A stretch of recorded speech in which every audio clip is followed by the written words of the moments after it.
मैं आप सभी लोगों को बताने वाला हूँ बिग ओ नोटेशन यानी टाइम और स्पेस कॉम्प्लेक्सिटी इस वीडियो में आपका कोई भी डाउट बचेगा नहीं। डीएसए का सबसे इम्पॉर्टेंट टॉपिक होता है टाइम और स्पेस एनालिसिस। इस वीडियो में आपको सारा का सारा डाउट क्लियर होगा। ऐसा इसलिए क्योंकि यहाँ पर मैं 20 से भी ज़्यादा क्वेश्चन टाइम कॉम्प्लेक्सिटी और स्पेस कॉम्प्लेक्सिटी पर लूँगा, यानी आपके पास 20 मौके रहेंगे इसको अच्छे से समझने के लिए। बहुत सारे एग्जाम्पल्स हैं, तो इस वीडियो को पूरे एंड तक देखिएगा। ऐसा वीडियो आपको पूरे यूट्यूब पर कहीं नहीं मिलेगा। चलिए, सबसे पहले कुछ बेसिक आपको मालूम होना चाहिए। एपी का ये वाला फार्मूला, ठीक है, और एपी का सेकंड ये वाला फार्मूला, ये दोनों आपको क्लियर होना चाहिए। आपने 9-10 में पढ़ा होगा। जैसे फॉर एग्जांपल के लिए यदि कोई एपी है जैसे 2, 4, 6 इसी तरीक़े से, तो आपको कहा जा रहा है बताओ 100th टर्म क्या होगा। तो इसको निकालना बहुत ज़्यादा आसान है। आप सिंपली इसमें वैल्यू पुट कर दीजिए। ए यानी फर्स्ट टर्म, एन यानी जितना नंबर का टर्म आपसे पूछा है -1, डी तो आपका 2 है, तो 100 टर्म बहुत आसानी से आप निकाल लेंगे। आपको समझ में आएगा कि एपी क्यों मैं पढ़ा रहा हूँ यहाँ पर थोड़े ही देर में, ठीक है। इसका इंपॉर्टेंस मैं आपको बताऊंगा। जीपी का भी सेम वही फंडा है। यहाँ सम ऑफ एपी आपको फार्मूला याद होना चाहिए, बस फार्मूला में पुट कर देना है। और सम ऑफ जीपी का 2 फार्मूला है, पहला लेस देन 1 होने पे और दूसरा ग्रेटर देन 1 होने पे। ये 2 फार्मूला आपको याद रखना है, ठीक है। चलिए अब आगे बढ़ते हैं। देखिए यहाँ पर याद रखिएगा, ये इंपॉर्टेंट पॉइंट है। यदि आप नंबर ऑफ टर्म्स फाइंड कर लेते हैं तब याद रखिए आप टाइम कॉम्प्लेक्सिटी भी फाइंड कर लेंगे। तो चलिए इसी बात पे आपको क्या करना है, ये जो पहला क्वेश्चन है 1 to n, फिर 2 to n, फिर 3 to n, इसमें आपको बताना है कि टर्म कितने हैं। पहले 1 to n में बताइए। कोई भी बताएगा भाई 1 to n टर्म होने वाले हैं।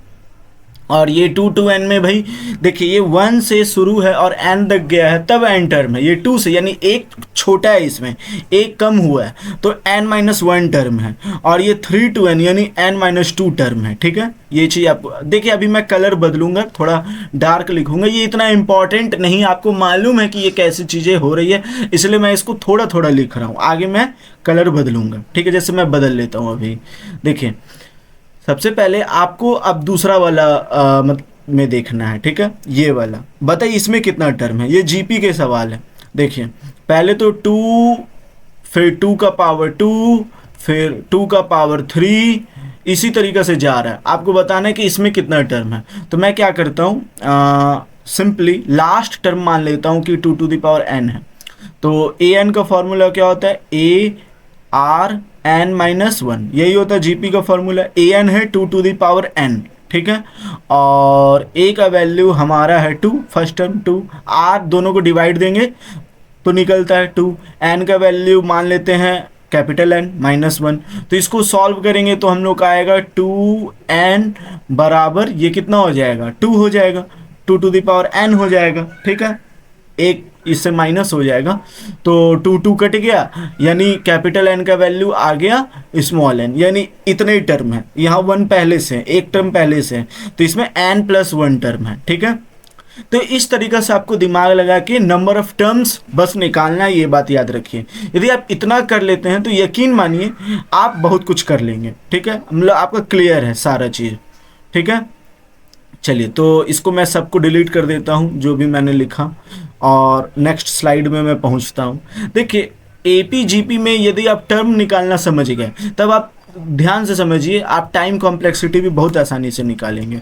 जैसे मैं अभी आगे जाता हूँ। देखिए एक इम्पॉर्टेंट रूल आपको याद रखना है जो कि है टाइम कॉम्प्लेक्सिटी के लिए, ठीक है। वेरी इंपॉर्टेंट रूल है ये। रूल है लॉ ऑफ अप्रोक्सीमेशन का, ठीक है। लॉ ऑफ अप्रोक्सीमेशन का रूल है। देखिए लॉ ऑफ अप्रोक्सीमेशन क्या कहता है। देखिए लॉ ऑफ अप्रोक्सीमेशन नाम से ही आपको पता चल रहा है। लॉ ऑफ अप्रोक्सीमेशन मतलब होता है, जैसे मान लीजिए किसी का time complexity O to the power n है, तो हम लोग इसको क्या कहते हैं कि टाइम कॉम्प्लेक्सिटी का ऑर्डर ऑफ n है, ठीक है। Time complexity order of n है, ये कहेंगे हम लोग, ठीक है। इसको ON भी कहा जाता है, ठीक है। ON कोई दिक्कत वाली बात नहीं है। अब जैसे यदि कोई भी टाइम कॉम्प्लेक्सिटी इस तरह से लिखा है तो याद रखिए हम लोग इसको इस तरह से भी लिख सकते हैं। लगभग ये यही है, ठीक है। कांस्टेंट टर्म को अवॉइड किया जाता है तब तक जब तक कि एक फिनाइट है। सिमिलरली यदि O का पावर n बाई के भी हो, ठीक है, यदि फिनाइट है तो भी हम लोग इसको यही चीज लिखेंगे, ये आपको समझनी है। उसी तरीका से O n प्लस के है तो हम लोग भी इसको फिर भी यही लिखेंगे, ठीक है, ये चीज़ें आपको समझनी है। और एक और इम्पॉर्टेंट रूल, ये सब कुछ मैं एक कंसिडर करता हूँ। सेकेंड इम्पॉर्टेंट रूल मैं आपको क्या बता रहा हूँ, जैसे O का पावर n 1/2 है प्लस n 3/4 है, तो इसको हम लोग लगभग इस तरीका से लिखेंगे, O का पावर n/3/4, ठीक है, ये होगा हमारा टाइम कॉम्प्लेक्सिटी का फॉर्मूला। तो ये सारे कुछ रूल बहुत इंपॉर्टेंट है, छोटे मोटे लग रहे होंगे आपको, लेकिन बहुत ज़्यादा इंपॉर्टेंट रूल है, ठीक है। जैसे अब मैं यहाँ पर कुछ लिखता हूँ, जैसे थर्ड रूल मैं आपको बता देता हूँ। मान लीजिए 5n का पावर 4 प्लस 8 है, तो हम लोग इसको कैसे लिखेंगे, पहले तो मैं कहा प्लस में जो है उसको इग्नोर मार के इस तरीक़े से लिखा जाता है, और मैंने कहा कांस्टेंट को अवॉइड किया जाता है, तो आप इस तरीक़े से लिख सकते हैं। तो ये कुछ इंपॉर्टेंट रूल है, ठीक है। अब यहाँ पर मैं आपको अगला एक और एग्जांपल देता हूँ, जैसे O का पावर n² प्लस n है, तो हम लोग इसको कैसे लिखेंगे, भाई जाहिर बात है बड़ा वाला पावर देखा जाएगा, प्लस में जो रहेगा उसको छोड़ दिया जाएगा, ठीक है। तो ये होता है लॉ ऑफ अप्रॉक्सीमेशन, तो ये चीज़ आपको समझ में आनी चाहिए। अब देखिए एक बहुत इंपॉर्टेंट रूल है, क्या रूल है कि number of operation he decide करता है कि टाइम कॉम्प्लेक्सिटी एक प्रोग्राम का क्या होगा। मतलब कोई लूप कितना बार एग्जीक्यूट हो रहा है, यदि आपको किसी तरीके से पता चल जाए तो आप पता कर लेंगे कि उसका टाइम कॉम्प्लेक्सिटी क्या होगा। मतलब कि यदि कोई लूप जैसे मैं यहाँ पर लिखता हूँ फॉर, वैसे मैं आपको आगे बताऊंगा, इंट आई, ठीक है, for int I equal to 0, ठीक है, और 0 नहीं 1 मान लेता हूँ मैं, नहीं तो कुछ लोग भड़क जाएंगे। i equal to 0, i less than n, less than equal to n, इसमें भी लोग भड़क सकते हैं। i प्लस प्लस, ये हुआ लूप, और इसके अंदर कुछ कोड मैं लिखता हूँ, ठीक है, जो कि एग्जीक्यूट होगा। तो आप बताइए लूप कितना बार एग्जीक्यूट होगा, 1 से लेके n तक एग्जीक्यूट होगा। तो जाहिर बात है आपने पता कर लिया इस लूप का कितना बार ऑपरेशन चलेगा, ये लूप कितना बार ऑपरेट होगा, जवाब है n बार। तो टाइम कॉम्प्लेक्सिटी आप बताइए क्या होगा, सिंपल ऑर्डर ऑफ n, कोई दिक्कत वाली बात नहीं है। तो यही होता है टाइम कॉम्प्लेक्सिटी का कॉन्सेप्ट, जो कि आपने एक बार में देख लिया। अब आप कहेंगे कि भैया आपने तो बता दिया टाइम कॉम्प्लेक्सिटी होता क्या है, लेकिन भाई इसको फील करवाइए, फील। तो चलिए मैं फील भी आपको करवाता हूँ। देखिए ये एक क्वेश्चन आपको पूरा फील करवा देगा। जैसे n+1 है और ये 1 to n है, ये इंटीजर है 1 to n। आपको बताना है कि इसमें से डुप्लीकेट एलिमेंट कौन सा है। तो देखिए डुप्लीकेट एलिमेंट फाइंड करना बहुत ज़्यादा आसान है। सबसे पहले तो डुप्लीकेट एलिमेंट हम लोग कैसे फाइंड करेंगे मैं आपको बता देता हूँ। देखिए n+1 1 to n ये क्या है पहले ये समझिए।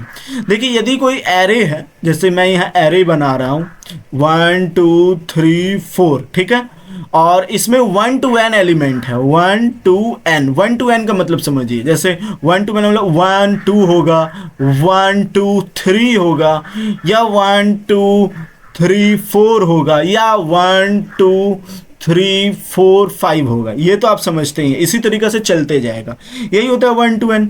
तो मान लेते इसमें 1 to 5 एलिमेंट है, ठीक है, 1 to 5 एलिमेंट। तो मैं लिखता हूँ 1 और 2 रिपीटेड है, 2 2, तो यहाँ पर 3, यहाँ पर मैं 3 लिख देता हूँ और यहाँ पे 2 लिख देता हूँ, 1 2 3 और 4। तो यहाँ पर 4 तक ही आया, 5 आया ही नहीं, 5 आया ही नहीं। क्यों नहीं आया? क्योंकि भाई ये जो ये वाला है इसको क्या बोलते हैं, डुप्लीकेशन, इसके कारण 5 का जगह खा गया है, मतलब 5 का जगह किल हो गया है। तो यदि यहाँ 2 2 बार नहीं होता तो जाहिर बात है यहाँ 5 होता। तो इसका मतलब एरे का साइज कितना हुआ, n+1 हुआ, यानी एरे का साइज 1 2 3 4 5, n+1 यानी 5 हुआ। n हमारा क्या हुआ, 4 हुआ, यानी एरे का साइज कितना हुआ, n+1 यानी 5 हुआ। यही चीज़ इसमें बताने का कोशिश किया गया है कि एरे का साइज 5 है, ठीक है, क्योंकि एक एलिमेंट वहाँ पर रिपीट हो रहा है, डुप्लीकेट है, और यही रिपीटेड एलिमेंट को हम लोग क्या करना है, मतलब फाइंड करने की, भाई बताओ इसमें से कौन सा एलिमेंट रिपीट हुआ है। तो चलिए हम लोग पहले बिना कुछ बकवास किए हम लोग VS कोड पर आते हैं और पता करेंगे कि भाई कैसे आखिरकार हम लोग इसमें से फाइंड कर सकते हैं। ठीक है, पहले मैं इसको बंद करता हूं। ठीक है, मैं इधर से जाता हूं, इसको बंद किया।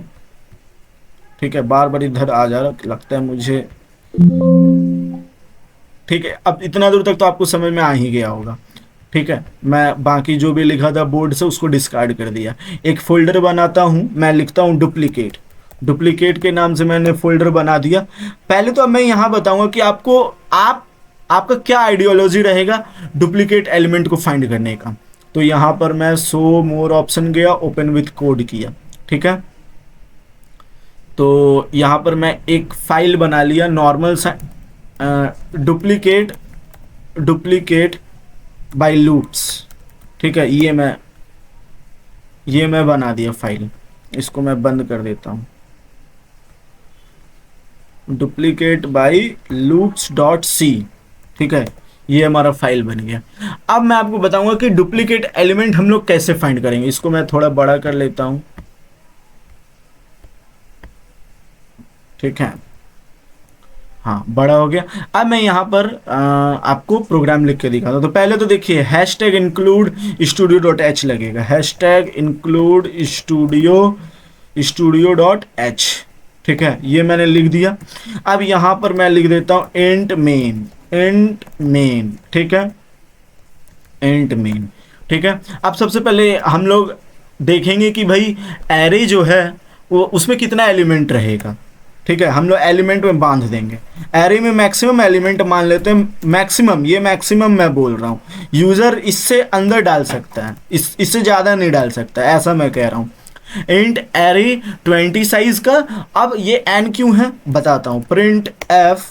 ठीक है, enter the number of elements of the array. मतलब क्या है ये, मतलब साफ है भाई कि तुमको पूछा जा रहा है कि भाई आपके एरे में कितने एलिमेंट होंगे। ठीक है, उसको मैं स्कैन कर लेता हूँ। Scan F %d %m%n। ठीक है, इसको मैं स्कैन कर लिया। ठीक है, अब हम लोग क्या करेंगे, लूप के मदद से जो भी यूज़र एरे में एलिमेंट डालेगा वो हम लोग लूप के मदद से स्कैन करेंगे। तो चलिए मैं यहाँ पर एक स्टेटमेंट क्रिएट करता हूँ। Print F enter the elements of the array. ठीक है, यानी एरे के एलिमेंट्स को क्या करना है, बेसिकली एंटर करना है। तो फॉर लूप की मदद से हम लोग एंट्री लेंगे। तो यहाँ पर मैं फॉर लूप का क्या करता हूँ, एक वेरिएबल क्रिएट कर देता हूँ आई के नाम से। ठीक है, इसको हम लोग 0 से इनिशियलाइज करेंगे क्योंकि भाई एरे का इंडेक्स 0 से शुरू होता है और मैं इसको n-1 तक ले जाऊंगा। इसका रीज़न मैं आपको बताऊंगा क्यों मैं n-1 तक ले गया हूँ। और इसको मैं स्कैन कर लेता हूँ। Scan F %d। ठीक है, %d m% एरे ऑफ आई। ठीक है, इसको मैं क्या किया, स्कैन कर लिया और हर एक एलिमेंट जो होगा वो न्यू लाइन में जाएगा। ठीक है, ताकि पता चले कि भाई अब एलिमेंट डालना बंद हुआ है। तो हम लोगों ने क्या किया, एरे के एलिमेंट को हम लोगों ने असाइन करवा लिया कि भाई जो भी पर्सन अपना वैल्यू पुट करेगा वो एक एरे में जाएगा। अब हम लोग क्या करेंगे, अब हम लोग फाइंड करेंगे कि किस तरीका से हम लोग एरे में डुप्लीकेट एलिमेंट को हम लोग पता कर सकते हैं। तो मैं वाइट बोर्ड में चल जाता हूँ और आपको पहले लॉजिक बताता हूँ। ठीक है, लॉजिक बताता हूँ कि भाई हम लोग फाइंड कैसे करेंगे। देखिए बड़ा सिंपल लॉजिक है। जैसे मान लेते हैं 5 2 3 4 6, ये 5 एलिमेंट का हम लोगों ने एरे बनाया। तो हम लोग पता करना है कि इसमें डुप्लीकेट एलिमेंट कौन है। इसको भी मैं लिख देता हूँ 2, यहाँ पर 2 लिख देता हूँ, 6 नहीं। तो पहले हम लोग क्या करेंगे, ये आई लूप चलाएंगे, ये लूप चलाएंगे। अब ये आई जो होगा ये सबसे कंपेयर होगा, यानी आई अगला वाला से कंपेयर हो रहा है। ठीक है, यानी i + 1 से कंपेयर हो रहा है। ध्यान से देखिए, हमेशा अगला वाला से कंपेयर होगा। ये आई हमेशा अगला वाला से कंपेयर होगा, ये 2 तो ये अगला वाला से कंपेयर, क्यों? पीछे जाकर के कोई फायदा है नहीं, ठीक है, पीछे जाकर के कोई फायदा है नहीं। क्यों? क्योंकि 1 to n तक एलिमेंट लिस्टेड है, ये भी आपको समझना है, पीछे जाकर के कोई फायदा है नहीं। तो ये हमेशा आगे वाला से कंपेयर होगा, i+1 i+1 से कंपेयर होगा। तो यानी 2 बार लूप चलेगा, पहला एक i जो पूरा एरे को ट्रेवर्स करेगा, और दूसरा i+1 जो बार बार एरे को ट्रेवर्स करेगा उससे कंपेयर करने के लिए। ये चीज़ आपको समझ में आया? चलिए, तो हम लोग 2 लूप यहाँ पर चलाते हैं।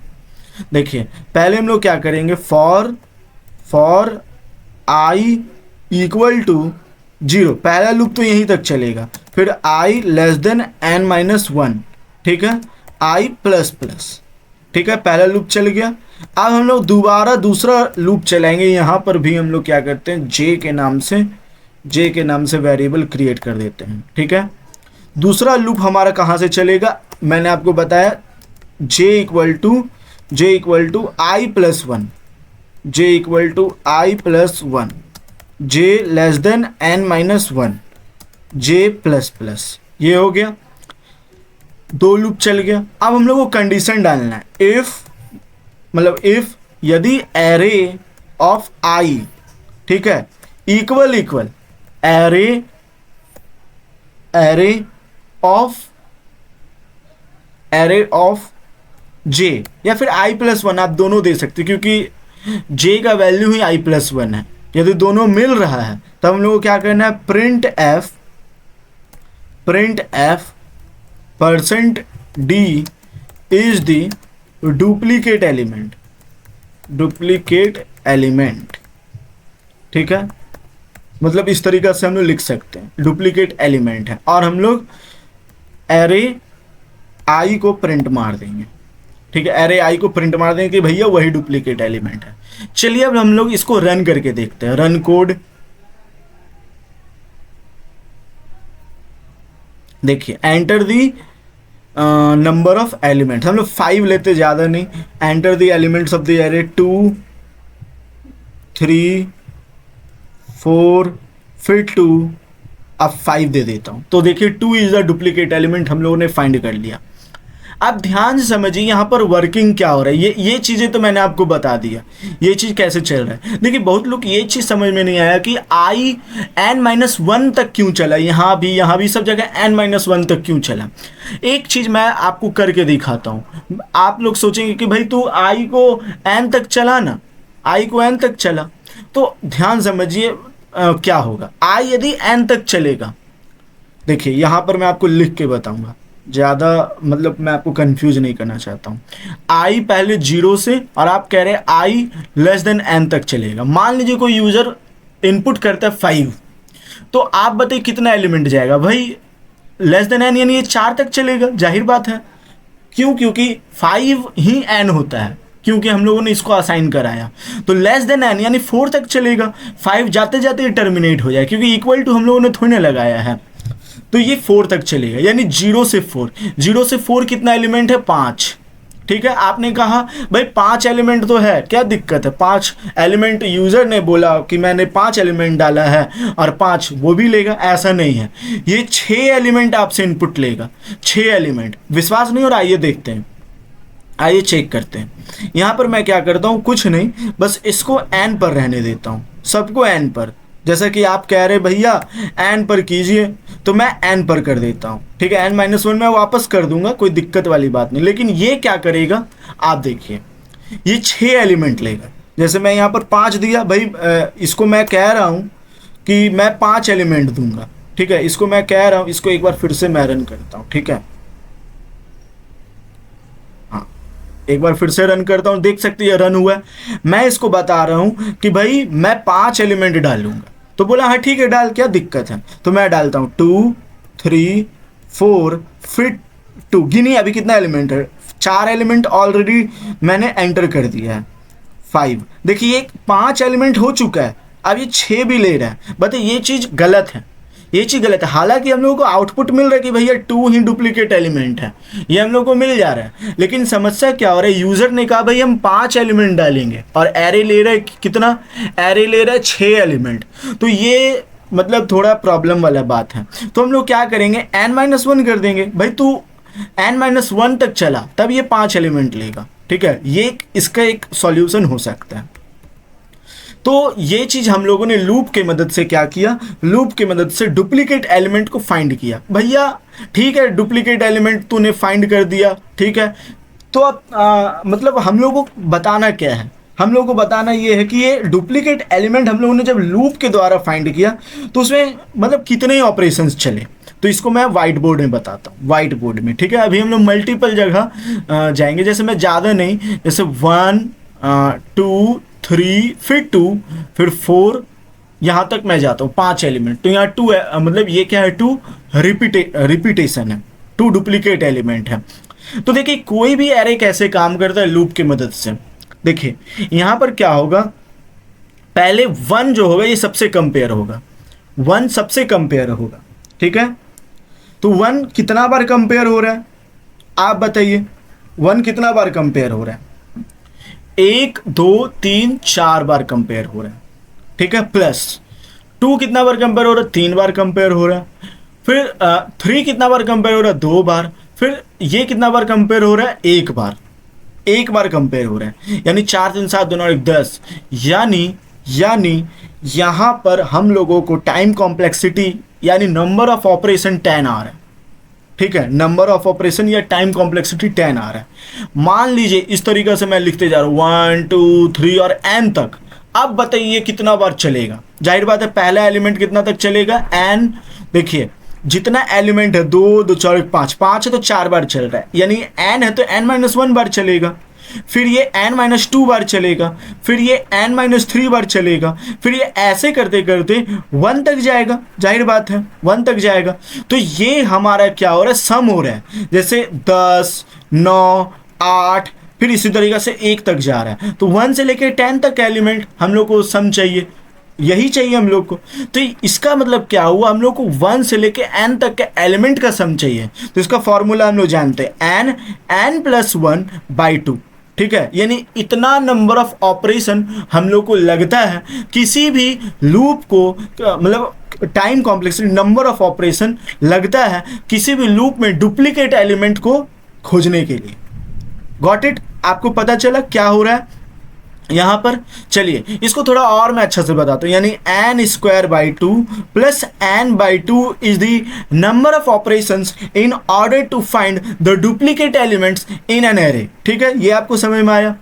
अब ध्यान समझिए, आपको लग रहा है भाई क्या दिक्कत है, कोई दिक्कत नहीं। आप सोचिए 100 एलिमेंट को यदि हम लोग को फाइंड करना है तो कितना नंबर ऑफ ऑपरेशंस लगेगा। यहाँ पर ये 10,000 का आधा कितना हुआ, 5,000 हुआ, और 5,000 में 50 जोड़ देंगे, 5,050 ऑपरेशंस आपको लग जाएगा मात्र 100 एलिमेंट के बीच में ट्रैवर्स करने में, जो कि वर्चुअली इम्पॉसिबल लग रहा है। 5,000 बार ट्रैवर्सिंग, तो ये क्या करेगा, टाइम कॉम्प्लेक्सिटी को बढ़ा देगा। Number of operation is directly proportional to the time complexity.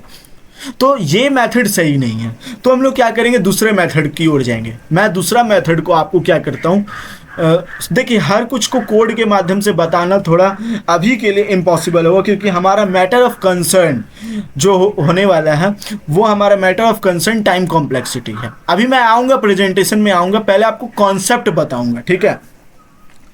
दूसरा मेथड क्या होगा, दूसरा मेथड होगा, मतलब मैं क्या करूँगा, एक एरे बनाऊँगा। एक एरे बनाया, ठीक है, 1 2 3 4 5 एरे बना दिया। इसमें इसको मैं 0 से असाइन कर दूंगा, 0 0 0 0, सब में 0 0 है, ठीक है, सब में मैं 0 0 लिख दिया। और ये एलिमेंट 5 1 2 3 4, इसमें मैं क्या कर रहा हूँ, 1 2 3 2 4, ठीक है। मैं ज़्यादा बड़ा एरे लेकर के आपको कंफ्यूज नहीं करना चाहता हूँ, ओके। तो ये चीज़ हमारा हो गया। अब मैं क्या करूँगा, जैसे जैसे ये एलिमेंट को मैं लिखा 1, मैं 1 खोजा तो यहाँ पर मैं इसको 1 लिख दिया। फिर 2 खोजा तो यहाँ भी मैं लिख दिया 1। फिर मैं 3 खोजा, यहाँ भी लिख दिया 1। देखिए मतलब सब में मैं एलिमेंट असाइन कर रहा हूँ, ओके। यहाँ पर 3 खोज दिया, अब 2 वापस से यदि मैं लिखूंगा यहाँ पर 1, तो हमारा सिस्टम जान जाएगा भाई कि यहाँ पर 1 2 बार आ रहा है, यहाँ पर 1 2 बार आ रहा है। जाहिर बात है कि ये जो 1 2 बार आ रहा है, इसी के कारण हमारा क्या हो रहा है, नंबर ऑफ रिपीटेशन बढ़ रहा है, number of duplication of element हम लोग को मिल रहा है। क्यों? क्योंकि हम लोगों ने पहले से इसमें 1 दे दिया।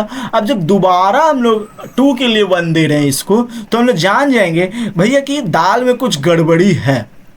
तो मतलब ये जो 1 है, ये जो 2 है, यहाँ पर 2 भरा रहा था, आपको मालूम है, ये जो 2 है यही 2 डुप्लीकेट एलिमेंट है। तो हम लोग ईजिली फाइंड कर लेंगे भैया 2 जो है वो डुप्लीकेट एलिमेंट है। तो आप बताइए नंबर ऑफ ऑपरेशन कितना लगा। ध्यान से देखिए, सिर्फ और सिर्फ जितना मतलब एलिमेंट है उतना ही ऑपरेशन लगा। यदि हम लोग पूरा मान लीजिए लास्ट में एलिमेंट हम लोग को मिलता, तो हद से हद n वर्स्ट केस ऑपरेशन क्या होगा, हम लोग का n होगा। जाहिर बात है, यानी नंबर ऑफ ऑपरेशन हमारा क्या हुआ o, और time complexity order of n हुआ। ठीक है, मतलब आप देखिए कितना ज़्यादा टाइम कॉम्प्लेक्सिटी घट गया। यानी एक एक्स्ट्रा एरे हम लोग बना करके क्या कर सकते हैं, टाइम कॉम्प्लेक्सिटी घटा सकते हैं। तो ये आप लोगों को दूसरा मेथड भी आ गया समझ में। अब मैं आपको तीसरा मेथड बताता हूँ। तीसरा मेथड के लिए मैं क्या करूँगा, अगेन मैं क्या करूँगा, नया स्लाइड लेकर के आता हूँ। हम लोग तीसरा मेथड यूज़ करेंगे। जैसे हम लोग यहाँ पर 1 लिखते हैं, 2 लिखते हैं, फिर 3 लिखते हैं, फिर 2 लिखते हैं, फिर 4 लिखते हैं, फिर 5 लिखते हैं। ठीक है, इसमें हम लोग को पता करना है कि भाई डुप्लीकेट एलिमेंट कौन सा है। तो पहले हम लोग सम को 0 से इनिशियलाइज करेंगे, एक वेरिएबल क्रिएट करेंगे, सम को 0 से इनिशियलाइज करेंगे, और इसमें इन सभी एरे के सम को इसमें जोड़ देंगे। तो कितना होगा, 2 और 1 3, 3 3 6, 2 8, 4 12, 12 और 5 17, यानी ये हो गया हम लोग का 17। यानी सम कितना हो गया, 17। याद रखिएगा सारे एलिमेंट इसमें मेंशन होना जरूरी है, 1 से लेके n तक का सारा एलिमेंट मेंशन होना जरूरी। उसके बीच में कोई भी एक एलिमेंट 2 बार लिखा जा सकता है, तभी ये मेथड वर्क करेगा। ठीक है, तो 1 से लेके 5 के बीच में एलिमेंट का सम कितना होता है, तो 5 × 6 / 2 × 3, ये हो जाएगा 15। तो अब क्या करेंगे, 17 में से 15 घटा देंगे, 2। भाई पता चल गया 2 ही क्या है, डुप्लीकेट है। तो ये मेथड भी सही से वर्क कर गया। लेकिन यहाँ पर क्या हुआ, यहाँ पर हम लोग अब ऑब्जर्व करेंगे नंबर ऑफ ऑपरेशन कितना बढ़ लगा। एरे के बीच में ट्रैवर्स अभी भी किया गया, यानी अभी भी एक तरह से लूप चला, लेकिन एक बार चला खाली, आप देख सकते हैं। यानी टाइम कॉम्प्लेक्सिटी यहाँ भी वही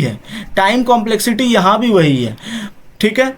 लेकिन अब ध्यान से देखिए स्पेस का क्या है। यहाँ एक वेरिएबल क्रिएट हुआ है सम इक्वल टू 0, ये एक एक्स्ट्रा स्पेस घेर रहा है। उसी तरीक़ा से अब मैं क्या करता हूँ, यहाँ पर होम टैब में जाता हूँ और आपको प्रीवियस वाला स्लाइड एरे वाला कहाँ बताया था मैंने, यहाँ बताया था।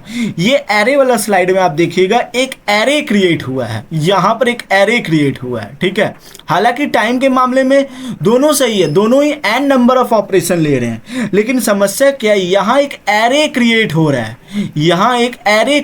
और उस वाले केस में क्या हो रहा था, एक वेरिएबल क्रिएट हो रहा था, सिंपल एक data type int sum equal to 0 create हो रहा था। तो ज़्यादा कौन अच्छा, आप बताइए, क्या दोनों का स्पेस सेम है? तो मैं कहूँगा एरे ज़्यादा स्पेस लेगा। ठीक है, एक वेरिएबल की तुलना में एरे बहुत स्पेस लेता है, याद रखिएगा। ठीक है, हालांकि अब ज़्यादा आप यदि कोशिश करेंगे तो उतना ये मैटर नहीं करेगा, एक निश्चित साइज़ का एरे लेंगे तो। जैसे मैं कहना क्या चाह रहा हूँ, जैसे एरे आप 20 साइज़ का लेंगे तो ये कोई उतना स्पेस नहीं ऑक्यूपाई करेगा। लेकिन एरे ऑफ साइज n लेंगे, जैसे आपको खुद नहीं पता कि कितना एलिमेंट जाएगा, तो वो चीज़ बहुत ज़्यादा मतलब परेशान कर सकता है आपको, तो वो स्पेस के मामले में थोड़ा कंसर्न हो जाएगा। तो आप सोचिए पहला मेथड में अब थोड़ा एनालाइज करते हैं, नया वाइट बोर्ड लेकर के अब थोड़ा मैं आपको क्या करूँगा, एनालाइज करवाऊँगा। ठीक है, तो इसको मैं स्टार्ट विथ ब्लैंक कैनवस में जाता हूँ। देखिए पहला मेथड में हमारा लगा था n² + n/2/2, ये लगा था हम लोग का।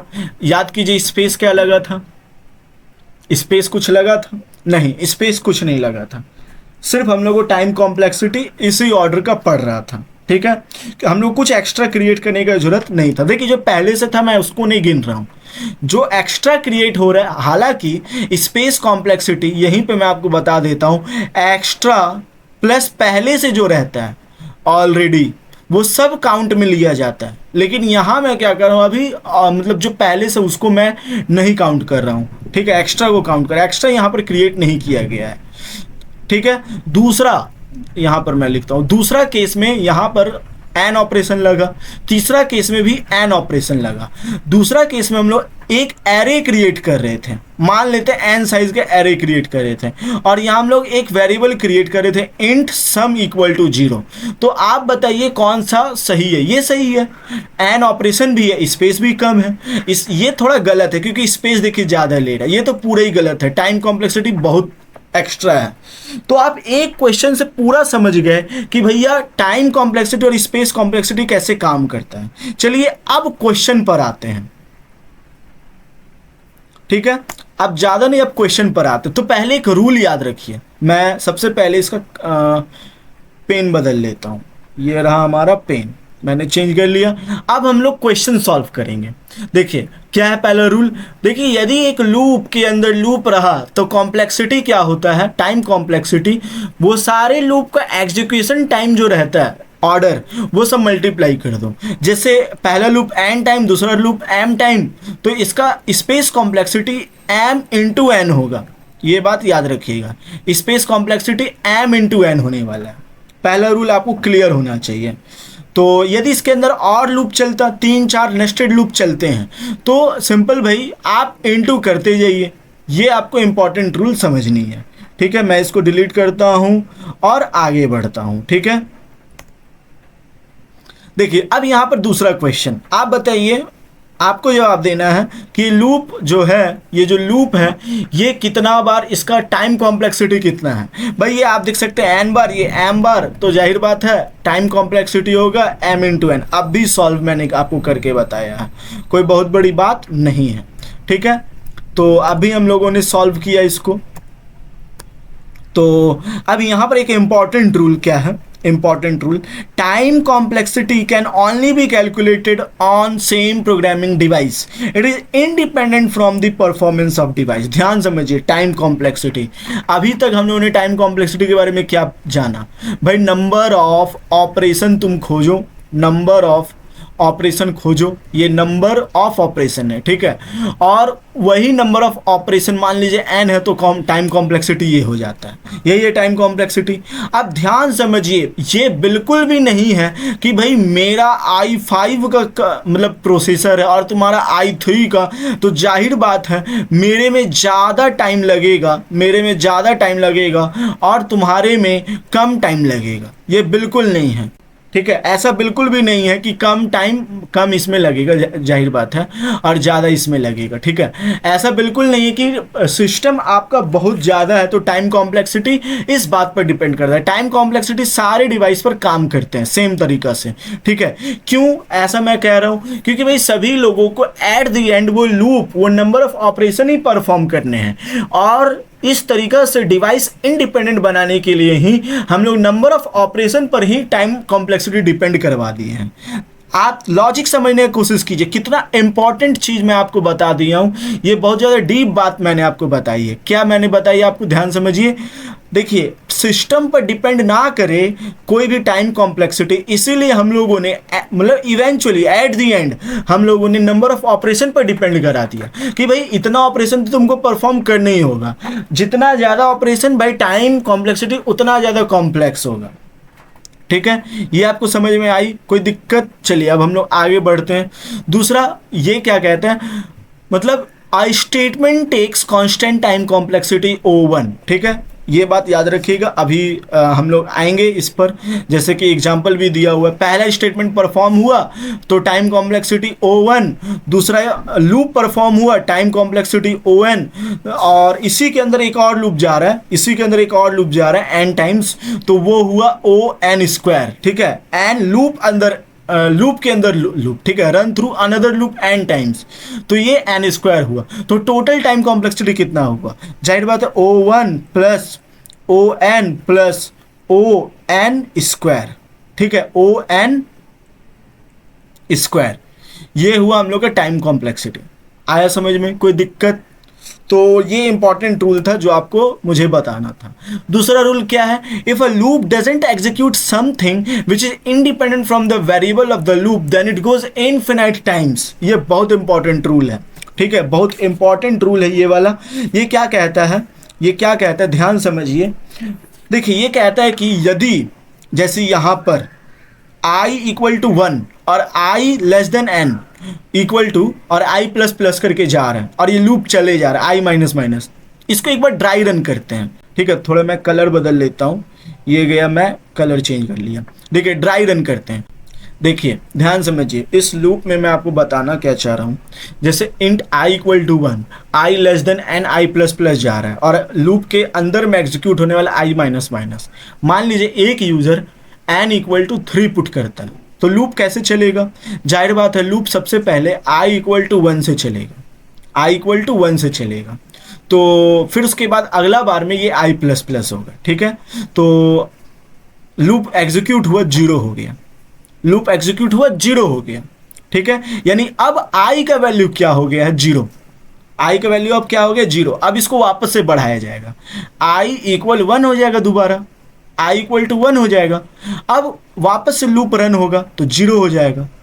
अब वापस से इसको बढ़ाया जाएगा तो ये वापस से 1 हो जाएगा।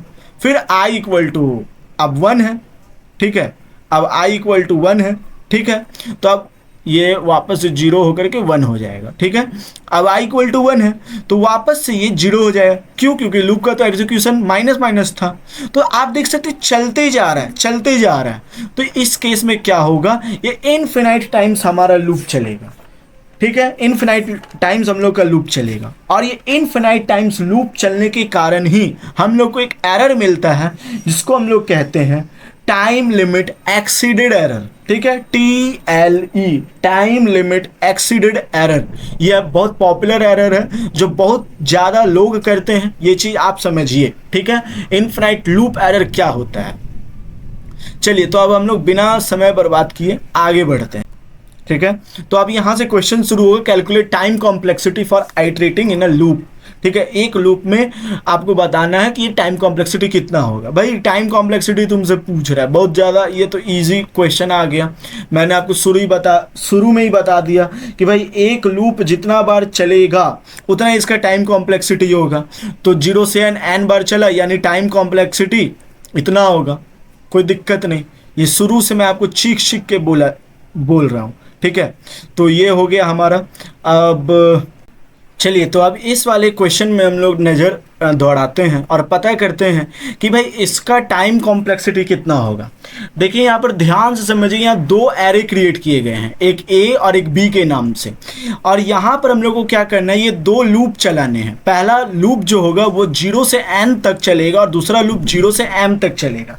ध्यान समझिए, पहले इस लूप में हम लोग को काम क्या करना है। वैसे ये इतना इम्पॉर्टेंट नहीं है, लेकिन आपको फील करवाने के लिए सबसे पहले समझने ये लूप वर्क कैसे करेगा। पहला लूप समझते हैं। यदि n का वैल्यू मान लेते कोई 3 डाला है तो क्या होगा, 0 से शुरू होगा, 0 से 2 तक चलेगा ये लूप, यानी 3 तक चलेगा, जाहिर बात है, और पूरा एरे को भर देगा, ठीक है, 1 2। तो सबसे पहले यहाँ पर n इक्वल टू 3 यदि हम लोग रख रहे हैं तो यहाँ लूप जो चलेगा वो 0 से n लेस देन 3 तक चलेगा, यानी 0 से 2 तक हमारा लूप जो है वो चलेगा। तो आइए इसका ड्राई रन कराते हैं। पहले होगा 0, ठीक है, और फिर ये धीरे धीरे भरेगा। तो A 0 में जाएगा, हमारा A इंडेक्स 0 में जाएगा 0, जाहिर बात है, जो कि हमारा लूप का एग्जीक्यूट है, इसमें 0 असाइन हो गया, यानी यहाँ पर 0 आ गया, ठीक है। अब ये बढ़ेगा, मतलब प्लस होगा, 0 से 1 हुआ ये, ठीक है। तो अब इसमें A1 हमारा हो गया 1, यानी यहाँ पर चला गया। फिर A का वैल्यू मतलब I का वैल्यू अब 2 हुआ, उसके बाद लूप नहीं चलेगा क्योंकि लेस देन n तक चलना है। तो अब A2 का वैल्यू कितना हो जाएगा, 2 हो जाएगा, और यहाँ पर हम लोग भर देंगे 2। तो इस तरीक़े से एलिमेंट जो है वो क्या हो गया, भरा गया। ऑपरेशन कितना बार चला, 1 2 3, यानी जितना n है उतना बार, यानी ये हमारा लूप जो चलेगा n बार चलेगा, पहला लूप n बार चला। अब दूसरा लूप देखिए, इतना एनालाइज आपको करने की जरूरत नहीं है, मैं आपको ट्रिक बताऊंगा, लेकिन पहले आपको अपना एनालाइजिंग स्किल बढ़ाना है। वैसे मैं भी आपके साथ सीख ही रहा हूँ, आप अपने आप को उतना लो मत फील कीजिएगा, क्योंकि मैं भी आप ही के जैसा सीखा हूँ फिर आपको पढ़ा रहा हूँ, ठीक है। तो अब यहाँ पर क्या करता हूँ, m का वैल्यू इस बार मैं क्या करता हूँ, ज़्यादा नहीं 4 लूँगा, ठीक है, ज़्यादा नहीं 4, क्योंकि बड़ा बड़ा वैल्यू दे करके मैं खुद भी और आपको भी कंफ्यूज नहीं करना चाहता हूँ, ठीक है। तो आई का वैल्यू 0 से इनिशियलाइज होगा, ठीक है, आई का वैल्यू 0 से इनिशियलाइज, और बी में भराएगा। बी में कैसे भराएगा, बी का वैल्यू 0 से असाइन होगा। यहाँ बी नाम का एरे बना देता हूँ, 1 2 3, ठीक है, 4 बॉक्स वाला हम लोगों ने एरे बना दिया। तो पहले m माइनस आई, एम का वैल्यू कितना है, m का वैल्यू 4 है, आई का वैल्यू अभी कितना है, आई का वैल्यू है 0, तो 4 माइनस 0 4, यानी एरे ऑफ इंडेक्स 0 में हमारा 4 जाएगा, ठीक है। अब 1 होने वाला है और m माइनस आई भरना है, आई का वैल्यू 1 है यानी 3 भराएगा। अब यहाँ पर 3 भराएगा, उसी तरीके से 2 भराएगा, उसी तरीके से 1 भराएगा, ठीक है। यानी आप यहाँ पर देखिए, अब यहाँ पर हमारा एलिमेंट जो है वो कैसे भरा रहा है, m का वैल्यू है 4, तो 4 एलिमेंट भर दिया, यानी यहाँ भी ऑपरेशन m बार चल रहा है। तो यानी लूप एग्जीक्यूशन हम लोग को पता चल गया कितना बार हो रहा है, पहला लूप n, दूसरा लूप m जा रहा है, यानी टाइम कॉम्प्लेक्सिटी कितना होगा, m प्लस n होगा, time complexity m plus n होने वाला है। देखिए अब हर लूप को मैं इस तरीके से तोड़ तोड़ के नहीं बताऊंगा, बस मैं आपको एक एनालाइजिंग स्किल आपका आप में बस मैं डेवलप करना चाहता हूँ, ठीक है। तो अब अगला क्वेश्चन पर आते हैं। देखिए ये क्वेश्चन क्या है, ये क्वेश्चन ध्यान समझिए, बहुत इंपॉर्टेंट क्वेश्चन है, ठीक है। x का वैल्यू 0 है, मैं कलर बदल लेता हूँ, x का वैल्यू 0 है और i 1 से चलना है, i k तक चलना है, ठीक है। मतलब आपको बताऊंगा ये कैसे वर्क कर रहा है, ठीक है, ठीक है। तो पहले हम लोग एक वेरिएबल क्रिएट किए हैं, उसको 0 से असाइन किए हैं और 1 फिर i k तक जा रहा है। मतलब ऐसे समझिए, मैं यहाँ पर k लेकर के आपको नहीं समझा सकता हूँ अभी, ठीक है। अभी मैं k के जगह कोई भी कांस्टेंट मान लेते 2 ले लेता हूँ, मैं 2 ले लेता हूँ, प्लस इक्वल टू 2। तो पहले तो इसका मतलब क्या हुआ, i equal to i into 2 होता है, ठीक है, i equal to i into 2 होता है, ये बात आपको याद रखना। 1 से इनिशियलाइज हो रहा है। मान लीजिए कोई यूजर n का वैल्यू डाल देता है, मान लीजिए n का वैल्यू कोई डाल देता है, लेट सपोज 100 डाल देता है, थोड़ा मैं ज़्यादा लेना ही पड़ेगा इसमें, तो i का वैल्यू पहले जो होगा वो 1 से इनिशियलाइज होगा, i का वैल्यू 1 से इनिशियलाइज होगा, फिर x प्लस प्लस 1 होगा, यानी प्लस 1 होगा, तो x का वैल्यू कितना होगा, ठीक है, i का वैल्यू 1 से इनिशियलाइज, यहाँ पर मैं x का अलग से टेबल बना देता हूँ। तो अभी x का वैल्यू 0 है और अब कंडीशन चेक होगा, कंडीशन क्या है, लेस देन n, हाँ है, तो अब 1 से बढ़ जाएगा, तो x का वैल्यू 1 हो गया, ठीक है। अब अगला ही बार में i का वैल्यू 2 हो जाएगा, i का वैल्यू 2 हो जाएगा, अब फिर ये x का वैल्यू 2 हो गया, अब अगले ही बार में i का वैल्यू 4 हो जाएगा, फिर x का वैल्यू कितना हो जाएगा, 3 हो जाएगा, अगले ही बार में 8 हो जाएगा, x का वैल्यू कितना हो जाएगा, 4 हो जाएगा, अगले ही बार में 16 हो जाएगा, x का वैल्यू 5 हो जाएगा, अगले ही बार में 32 हो जाएगा, x का वैल्यू 6 हो जाएगा, अगले ही बार में 64 हो जाएगा, x का वैल्यू कितना हो जाएगा, 7 हो जाएगा, अगले ही बार में अब नहीं होगा क्योंकि 100 ही हम लोगों ने लिया, कंडीशन फेल, लूप टर्मिनेट। तो इस तरीक़े से लूप चलेगा। आप इस तरीक़े से k के लिए भी ले सकते हैं, ठीक है, k के लिए भी ले सकते हैं, कोई प्रॉब्लम वाली बात नहीं है। तो यहाँ पर हमारा लूप कितना बार चल रहा है, हमारा लूप चल रहा है 1 1 2 4 8 16 32 और इसी तरीके से चलते ही जा रहा है। मान लीजिए 2 टू द पावर x तक चलते जा रहा है, ठीक है, इसी तरीके से हमारा लूप चल रहा है। तो ये जो हुआ ये जीपी हो गया, मैंने आपको बताया था जीपी काम आने वाला है। तो ये 2 का पावर 1 2 का पावर 2 2 का पावर 3 इसी तरीके से 2 का पावर x तक चल रहा है। यहाँ याद रखिए ये आखिरी लूप क्या होना चाहिए, n से या तो छोटा या तो बराबर होना चाहिए 100 के, या फिर जो भी हम लोग आखिरी टर्म मानेंगे n तक का, इससे छोटा होना चाहिए, आपको मालूम है, ठीक है। 2 टू द पावर x लगभग n से छोटा या उसके बराबर होना चाहिए। तो हम लोग मान लेते हैं कि ये बराबर है n तक का, ठीक है, मान लेते हैं ये बराबर हम लोग का n तक का। तो अब हम लोग क्या करेंगे, इसको सॉल्व करेंगे। सॉल्व कैसे किया जा सकता है, इसको सॉल्व कैसे किया जा सकता है, तो हम लोग को निकालना है n, नंबर ऑफ टर्म्स कितना है, ठीक है, नंबर ऑफ टर्म्स कितना है। तो पहले तो हम लोग x का वैल्यू निकाल लेते कि भैया ये x है क्या। तो आप लोगों ने पढ़ा है, इसको हम लोग log 2n equal to x लिख सकते हैं। ये आपने पढ़ा होगा, a to the power n equal to x लिखा रहता है। तो हम लोग क्या करते हैं, log a और ये x इधर चला जाता है और पावर वाला साइड इधर चला जाता है। ये आपने प्रीवियस क्लास में पढ़ा होगा। तो x का वैल्यू हमारा क्या आ गया, log 2n, ये आ गया हम लोग का x का वैल्यू, ठीक है। तो यहाँ पर आप ध्यान समझिए, हम लोगों ने टोटल टर्म x माना था 2 टू दी पावर x। आप ध्यान से, टोटल टर्म हम लोग अभी तक निकाले ही नहीं, हम लोग x का वैल्यू अभी तक निकाले n के टर्म में। अब हम लोग टोटल टर्म निकालेंगे। टोटल टर्म निकालना बहुत ज़्यादा आसान है, जितना x है 2 से लेके x तक जा रहा तो भाई टोटल टर्म x होगा। चलिए इसको जीपी से मैं आपको निकाल के दिखाता हूँ। देखिए जीपी में पहला टर्म है आपका 2, कॉमन रेशियो आपका 2, ठीक है।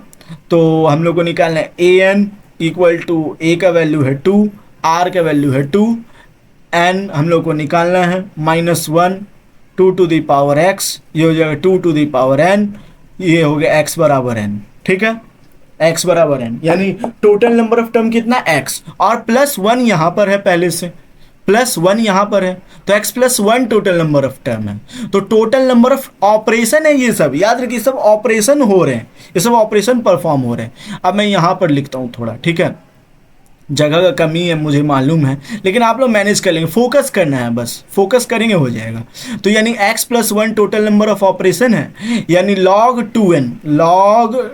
2n +1, ये हमारा क्या है, ये हमारा नंबर ऑफ ऑपरेशन है। इसी को हम लोग टाइम कॉम्प्लेक्सिटी में ऐसे लिख देंगे। मैंने आपको क्या बताया, यदि आप एक तरीका से खोज लेंगे तो आप इसको इस तरीका से लिख सकते हैं, ठीक है। अब ध्यान से समझिए, अब ध्यान समझिए, इसको आप ऐसे लिखेंगे, मैंने आपको बताया था, इसको आप ऐसे भी लिख सकते हैं, प्लस में जो उसको छोड़ दीजिए। अब ध्यान समझिए, log 2n क्या है, log n बाई log 2 है, log n बाई log 2 है, कांस्टेंट टर्म है ये, इसको छोड़ दीजिए। यानी टाइम कॉम्प्लेक्सिटी कितना आ गया, O log n। अब देखिए हम लोग k की जगह कोई भी कांस्टेंट अपने से लिए, यानी जाहिर बात है k का भी टाइम कॉम्प्लेक्सिटी तो नहीं होगा, O log n, ठीक है। तो हम लोगों ने पता कर लिया कि टाइम कॉम्प्लेक्सिटी इसका कितना होगा, जो कि है O log n। कोई दिक्कत, समझ में आया आपको, सब कुछ क्लियर। चलिए अब ज़्यादा समय बर्बाद किए बिना अगला क्वेश्चन की ओर हम लोग बढ़ते हैं। तो चलिए अब यहाँ इस क्वेश्चन में हम लोग देखते हैं कि ये वाले क्वेश्चन को किस तरीके से सॉल्व किया जाएगा। देखिए इस वाले क्वेश्चन को सॉल्व करना बहुत ज़्यादा आसान है यहाँ पर, और या आपके लिए थोड़ा मुश्किल हो सकता है यदि आप पहली बार इसको सॉल्व कर रहे हो। तो देखिए ये दोनों लूप आप सोचेंगे कि भाई इसका एग्जीक्यूशन टाइम, इसका एग्जीक्यूशन टाइम निकाल के दोनों को मल्टीप्लाई कर देंगे, लेकिन ये केस यहाँ पर नहीं लग सकता है, क्योंकि ये दोनों लूप इंडिपेंडेंट नहीं है, इंटरडिपेंडेंट है। यानी कि आई का आइट्रेशन यहाँ भी यूज़ हो रहा है, तो ये लूप थोड़ा कॉम्प्लिकेटेड बन जाता है, लेकिन आसान है। एक चीज़ याद रखिएगा, यहाँ इक्वल नहीं है, ठीक है, यहाँ लेस देन ही है खाली। तो चलिए अब हम लोग इस क्वेश्चन को सॉल्व करते हैं। ये क्वेश्चन कैसे सॉल्व होगा, ध्यान समझिए। क्वेश्चन में सबसे पहले पहला लूप आप देखिए, ये एन टाइम एग्जीक्यूट होगा, कोई भी बता देगा, ठीक है। तो इस पर हम लोग नहीं जाते हैं। जब कभी भी ऐसा इंटरडिपेंडेंट लूप आए तो आपको इनर लूप वाले लूप डोमिनेट कर जाएंगे, इसके ऑपरेशन डोमिनेट कर जाते हैं।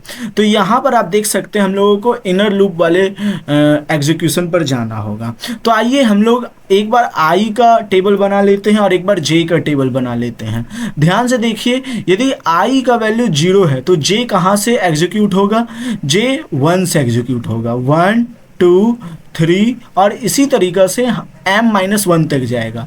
m-1 तक क्यों जाएगा भैया, m-1 तक इसलिए जाएगा क्योंकि लेस देन m चलना है इसको। और जब i का वैल्यू 1 होगा तो लूप कहाँ तक चलेगा, 2 से चलेगा, 2 3 4 4 और फिर m माइनस वन तक चलेगा, जाहिर बात है। और जब i का वैल्यू 2 होगा तो लूप 3, 4, 5 और इसी तरीक़ा से m माइनस वन तक चलेगा। और जब इसी तरीक़ा से लूप चलता जाएगा और जब i का वैल्यू एक्चुअल में n माइनस वन होगा, n माइनस वन, तो लूप कहाँ तक चलेगा, n माइनस वन यानी प्लस वन, n तक चलेगा, n प्लस वन तक चलेगा, n प्लस टू तक चलेगा, ठीक है, n प्लस टू तक चलेगा। और इसी तरीक़ा से m माइनस टू तक चलेगा, ठीक है, सॉरी m माइनस वन, यहाँ टू नहीं, m माइनस वन तक चलेगा। अब आपको क्या करना है, ये हो गया j का नंबर ऑफ एग्जीक्यूशन। बस हम लोग को इसका टोटल निकाल देना है कि भैया total number of execution j का कितना है, बस इतना ही हम लोग का निकल जाएगा। तो उसके लिए हम लोग को निकालना हो कि भाई इसमें टोटल टर्म कितना है, टोटल टर्म निकल जाए तो टोटल नंबर ऑफ एग्जीक्यूशन निकल जाएगा। तो भाई इसमें total number of term m minus one होगा, क्यों, जब 1 से लेके n तक में नंबर ऑफ टर्म n होते हैं तो उसी तरीके से 1 से लेके m माइनस वन तक में m माइनस वन टर्म होंगे, ठीक है। तो दूसरे में कितने होंगे, m माइनस टू टर्म होंगे, तीसरे में कितने होंगे, m माइनस थ्री टर्म होंगे। क्यों, क्योंकि ये 2 से शुरू है, एक टर्म यहाँ गायब है तो m माइनस टू से शुरू होंगे, मतलब उतने टर्म होंगे, यहाँ m माइनस थ्री टर्म होंगे। तो इसी तरीक़ा से चलते जाएं तो कितने टर्म होंगे, तो बड़ा ध्यान समझिए, सबको जोड़ देना होगा। m माइनस वन टर्म पहले में, m माइनस टू टर्म दूसरे में, m माइनस थ्री टर्म तीसरे में, इसी तरीके से चलते जाएंगे तो m माइनस n टर्म होते जाएंगे। तो हम लोग क्या करेंगे, सारे m को जोड़ देंगे, m प्लस m, सारे टर्म जोड़ा गए m के, और माइनस कॉमन लेकर के 1 को जोड़ देंगे, 1 प्लस टू प्लस थ्री, इसी तरीक़ा से n तक चलते जाएंगे। अब m जो है वो कितने बार जाएंगे, जाहिर बात है जितने i होंगे, i कितने बार जाएंगे, n बार जाएंगे। तो जाहिर बात है i जो है, ये जो m है वो n बार जाएंगे, ठीक है, m इंटू एन कर दिए। और ये वाला टर्म तो हम लोग जानते ही हैं, n स्क्वायर बाई टू होता है और n बाई टू होता है, सभी लोग जानते हैं इस चीज़ को, ठीक है। तो ये हो गया हम लोग का टोटल नंबर ऑफ क्या कहते हैं, टोटल नंबर ऑफ ऑपरेशन, इतने ही है टोटल नंबर ऑफ ऑपरेशन, ठीक है। तो कोई दिक्कत, तो ये हो गया टोटल नंबर ऑफ ऑपरेशन। अब हम लोग को टाइम कॉम्प्लेक्सिटी निकालनी है, तो टाइम कॉम्प्लेक्सिटी निकालने के लिए इसको हम लोग थोड़ा सॉल्व करते हैं। तो ये हो जाएगा 2mn minus n square minus n by two, यही होगा। अब आपको मालूम है फैक्टर में जो होता है उसको हम लोग सिंपल फॉर्म में लिख सकते हैं, 2 को आप गायब कर दीजिए, मालूम है कांस्टेंट टर्म का कोई वैल्यू नहीं होता है। mn minus n square minus n हो गया। अब आपको मालूम इसमें भी लोएस्ट पावर को भूल छोड़ दीजिए, तो mn माइनस एन स्क्वायर ये हो गया। अब ध्यान समझिए, ये तो हो गया। अब यहाँ पर दिक्कत क्या है कि दोनों में हाईएस्ट पावर कौन है, ठीक है, दोनों में हाईएस्ट पावर कौन है, क्या पता ये m और n जो है m is greater than n हो गया। यदि m is greater than n हो गया किसी तरीक़ा से, तब फिर क्या होगा, तब फिर यही होगा कि भैया m n स्क्वायर mn ज़्यादा हो जाएगा, जाहिर बात है। तो नंबर ऑफ मतलब ऑपरेशन कितना हो गया, mn, टाइम कॉम्प्लेक्सिटी कितना हो गया, ऑर्डर ऑफ mn, ठीक है, ये इसके बराबर भी हो गया, तो भी वही हम लोएस्ट पावर को छोड़ देते हैं, इक्वल पावर में भी कॉमन ले लेते हैं, ठीक है। तो ऑर्डर ऑफ mn हो गया हम लोग का टाइम कॉम्प्लेक्सिटी। तो उम्मीद है आपको ये चीज़ समझ में आया होगा, हम लोग कैसे सॉल्व किए हैं। चलिए तो आप ज़्यादा समय बर्बाद किए बिना अगला क्वेश्चन पर आते हैं, इसको सबको हटाते हैं, ठीक है। तो अगला क्वेश्चन पर यदि हम लोग आए तो देख सकते सेम क्वेश्चन है, सेम क्वेश्चन, ये हो जाएगा एन स्क्वायर हो जाएगा, जाहिर बात है, तो इसको हम लोग छोड़ देते हैं।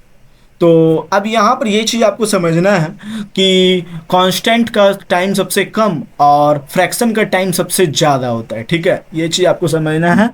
चलिए तो हम लोग इसको इस एग्जाम्पल से भी समझेंगे। तो अब सवाल उठता है टाइम कॉम्प्लेक्सिटी के बारे में इतना चिंतित होना क्यों। तो एक टेबल से आपको पता चल जाएगा, याद रखिए n नंबर ऑफ ऑपरेशन मान लीजिए 100 है और एक ऑपरेशन को परफॉर्म होने में 1 माइक्रो सेकेंड लग रहा है, बहुत कम सेकेंड, टाइम कंप्यूटर के अनुसार बहुत कम समय है। और तो चलिए अब हम लोग एक टेबल के माध्यम से समझते हैं। यदि एक एन ऑपरेशन रहा, एक ऑपरेशन, तो 1 माइक्रोसेकंड चल जाएगा। और यदि 100 माइक्रोसेकंड है, मतलब 100 है, तो आप समझ लीजिए एन का साइज तो ज़्यादा नहीं लगे, 100 माइक्रोसेकंड लगे, कोई दिक्कत वाली बात नहीं है। अब यदि यहीं पर हम लोग क्या करते, 100 का पावर 2 ले लेते, यानी 10,000 हो जाएगा। ठीक है, 10,000 हो जाएगा। एक ऑपरेशन को करवाने में इतना समय लग रहा है, तो 10,000 इंटू 0.01 हो जाएगा। ठीक है, आ रहा समझ में, एन स्क्वायर हो जाएगा, तो टाइम कॉम्प्लेक्सिटी इतना हो जाएगा। तो इसी तरीक़े से यदि बढ़ते चला जाएगा और complexity 2 to the power n में जाएगा, तो आप देख लीजिए इतना ज़्यादा समय लग सकता है। तो आप समझ सकते हैं कि जैसे जैसे कॉम्प्लेक्सिटी बढ़ती जाती है, हमारा टाइम भी बढ़ता जाता है। ठीक है, तो टाइम कॉम्प्लेक्सिटी इसीलिए एक इम्पॉर्टेंट चीज़ हो जाता है। अब अगला आता है स्पेस कॉम्प्लेक्सिटी। ध्यान समझिए, स्पेस कॉम्प्लेक्सिटी क्या होता है। देखिए, स्पेस कॉम्प्लेक्सिटी के बारे में यदि बात करें तो एक वेरिएबल उतना इफेक्ट नहीं डालता है जितना कि एक स्टैक, एक एरे इफेक्ट डालते हैं। ये मैंने आपको शुरू में, वीडियो के शुरू में ही आपको बताया था। स्पेस कॉम्प्लेक्सिटी क्या होता है, मैंने आपको ये भी शुरू में बताया था। पहले से जितना स्पेस है और जितना स्पेस एक्स्ट्रा दिया जा रहा है, वो सब जोड़ के टाइम स्पेस कॉम्प्लेक्सिटी निकलता है। आप बताइए इसका स्पेस कॉम्प्लेक्सिटी कितना होगा। भाई ये एरे n वेरिएबल का साइज लेगा, इसलिए इसका space complexity order of n का होगा। ठीक है, ऑर्डर ऑफ n का होगा। अब चलिए हम लोग यहाँ पर आते हैं, स्पेस कॉम्प्लेक्सिटी और टाइम कॉम्प्लेक्सिटी निकालना है। भैया टाइम कॉम्प्लेक्सिटी तो बहुत आसानी से निकल जाएगा। टाइम कॉम्प्लेक्सिटी होगा ऑर्डर ऑफ n का। ठीक है, ऑर्डर ऑफ n का होगा टाइम कॉम्प्लेक्सिटी, कोई दिक्कत। अब स्पेस कॉम्प्लेक्सिटी कितना होगा भैया, स्पेस कॉम्प्लेक्सिटी में ये बढ़ते जाएगा, n बार चलेगा तो ये n बार बढ़ते जाएगा, साइज ही n है, तो इसलिए स्पेस कॉम्प्लेक्सिटी भी होगा ऑर्डर ऑफ n का। तो अब हम लोग आगे बढ़ते हैं। यहाँ पर अब हम लोग को समझना है कि इसका टाइम कॉम्प्लेक्सिटी और स्पेस कॉम्प्लेक्सिटी कितना होगा। देखिए, पहली बात तो ये एक वेरिएबल है, वेरिएबल उतना ज़्यादा जगह घेरता नहीं है, उतना जगह ऑक्यूपाई नहीं करता है। तो इस केस में हम लोग कह सकते हैं कि n उतना ह्यूज नहीं है, यानी x का साइज उतना बड़ा नहीं है, तो इसीलिए स्पेस कॉम्प्लेक्सिटी हम लोग कांस्टेंट मान सकते हैं। स्पेस कॉम्प्लेक्सिटी हम लोग कांस्टेंट मान सकते हैं, यानी O1 मान सकते हैं। लीनियर है, मतलब linear in the sense constant है, आप ऐसे समझिए। और टाइम कॉम्प्लेक्सिटी तो आपको मालूम ही है, ऑर्डर ऑफ n होगा। भाई लूप तो उतना बार चलेगा ही। स्पेस भले हम लोग को x इक्वल टू 0 से असाइन किए कांस्टेंट है तो हम लोग मान सकते हैं, लेकिन टाइम कॉम्प्लेक्सिटी तो लूप पर डिपेंड करता है, जितना बार एग्जीक्यूट हो रहा है आपका ऑपरेशन। ठीक है, चलिए तो अब हम लोग अगला आते हैं। देखिए, स्पेस कॉम्प्लेक्सिटी 2D के लिए i इंटू जे होगा, याद रखिए, दोनों को मल्टीप्लाई कर दिया जाता है, दोनों नंबर ऑफ ऑपरेशन को। ठीक है, तो ही स्पेस कॉम्प्लेक्सिटी निकलेगा, यानी स्पेस कॉम्प्लेक्सिटी i इंटू जे होगा। ये आया आपको समझ में। चलिए अब अगला क्वेश्चन पर आते हैं हम लोग। देखिए, यहाँ पर स्पेस कॉम्प्लेक्सिटी के बारे में यदि बात करें तो n इंटू n यानी स्पेस कॉम्प्लेक्सिटी 3n होगा, लेकिन हम लोग इसको n लिख सकते हैं। और टाइम कॉम्प्लेक्सिटी हमारा उतना ही होगा। ठीक है, time complexity order of n ही होगा। ठीक है, चलिए तो अब हम लोग यहाँ पर ये वाला क्वेश्चन पर आते हैं जो कि बहुत ज़्यादा आसान है। ठीक है, और मैं आपको बताऊंगा कि इस क्वेश्चन को आप कैसे सॉल्व कर सकते हैं। पहले तो आप देखिए, ये दोनों लूप आपस में इंटरडिपेंडेंट नहीं है, दोनों अलग अलग हैं। तो यानी इसका और इसका दोनों को निकाल के हम लोग मल्टीप्लाई कर देने वाले हैं। तो पहला लूप आप बताइए कितना बार एग्जीक्यूट होगा। मैं आपको नहीं बताने वाला हूँ, ठीक है, क्योंकि मैंने ये बता दिया है पहले ही। आपको पता है कि ये वाला लूप जो होता है वो O log n इतना बार एग्जीक्यूट होता है। तो इसका टाइम कॉम्प्लेक्सिटी हम लोग को पहले से मालूम है। ठीक है, कुछ चीज़ें आपको समझनी भी पड़ती है, कुछ चीज़ें आपको याद भी रखनी पड़ती है। तो आपने इसको समझ भी लिया और अब आपको आगे के लिए याद भी रखना होगा। ये वाला लूप बड़ा सिंपल है, n/4 टाइम्स ऑपरेट होगा। तो यानी n/4 इंटू लॉग n। ठीक है, n/4 into log n। Time हम लोग का क्या होगा, लूप एग्जीक्यूट होगा। तो यहाँ n/4 को हटा दीजिए आप, यानी बाई 4 को हटा दीजिए, यानी n log n जो होगा वो हमारा टाइम कॉम्प्लेक्सिटी होने वाला है। तो बड़े आसानी से हम लोग क्वेश्चन सॉल्व कर रहे हैं, देख सकते हैं आप। तो अब हम लोग अगला क्वेश्चन पर आते हैं। m इक्वल टू 0 और i इक्वल टू 1। एक काम कीजिए, यहाँ पर आपको स्पेस भी बताना है, स्पेस कॉम्प्लेक्सिटी कितना होगा। भैया स्पेस कॉम्प्लेक्सिटी के बारे में तो पूछिए ही मत, space complexity n into n/4 होने वाला है, दोनों के एरे के साइज, ठीक है। यानी स्पेस कॉम्प्लेक्सिटी n²/4 होने वाले हैं, यानी स्पेस कॉम्प्लेक्सिटी n² होने वाले हैं, ठीक है। अब अगला क्वेश्चन पर आते हैं। ये है स्पेस कॉम्प्लेक्सिटी, बताइए कितना होगा। भाई स्पेस कॉम्प्लेक्सिटी तो कांस्टेंट होगा, ठीक है, स्पेस कॉम्प्लेक्सिटी तो कांस्टेंट होगा। अब सवाल ये होता है कि बताइए टाइम कॉम्प्लेक्सिटी कितना होगा, ठीक है, टाइम कॉम्प्लेक्सिटी कितना होगा। देखिए इस चीज को पहले समझिए, i प्लस इक्वल आई को, तो हम लोग इसको ऐसे लिख सकते हैं। देखिए ये चीज़, ये कलर आपको समझ में आता है कि नहीं, नीचे कमेंट में बताइएगा, नहीं तो मैं एक वाइट कलर को ही लेकर के चलूँगा। i equal to I plus I होगा, ठीक है, i equal to I plus I होगा, ठीक है, यानी i इक्वल टू 2i होगा, i इक्वल टू 2i होगा। यानी हम लोग इसको कैसे लिख सकते हैं, i इंटू इक्वल टू आई लिख सकते हैं, इक्वल टू 2 लिख सकते हैं, आई इक्वल टू 2 लिख सकते हैं, ठीक है। तो ये वाला चीज याद रखिए, मिल रहा है, किसी चीज से मिल रहा है, जिसका टाइम कॉम्प्लेक्सिटी क्या होता है, O log n होता है, ठीक है। तो ये क्वेश्चन को भी हम लोग बड़े आसानी से सॉल्व करते हुए आगे बढ़ते हैं। ये 7 नंबर क्वेश्चन थोड़ा आपको समझने का जरूरत है। सबसे पहले तो आप सोच रहे होंगे कि भैया इसका निकाल देंगे लूप, जो भी हम लोग ऑपरेशन रहेगा, नंबर ऑफ ऑपरेशन, और इसका निकाल देंगे, दोनों को मल्टीप्लाई करके लिख देंगे। लेकिन ऐसा नहीं है, आप देख सकते हैं कि पहला लूप का अलग से निकालना होगा और दूसरा लूप जो है वो पहले लूप पर डिपेंड कर रहा है, यानी इंटरडिपेंडेंट लूप है। तो चलिए यहाँ पर हम लोग इसको सॉल्व करेंगे। और मैंने आपको 10 बार बताया कि भाई इंटरडिपेंडेंट लूप होने पे इनर लूप डोमिनेट कर जाता है, इसका नंबर ऑफ ऑपरेशन निकालना काफी ज्यादा जरूरी होता है। तो पहले i प्लस इक्वल आई को हम लोग समझते हैं, ध्यान समझिए, इसको हम लोग ऐसे लिख सकते हैं, ये पहले भी मैंने आपको बताया है, i equal to I plus I, यानी इसको हम लिख सकते हैं i इक्वल टू आई, ठीक है।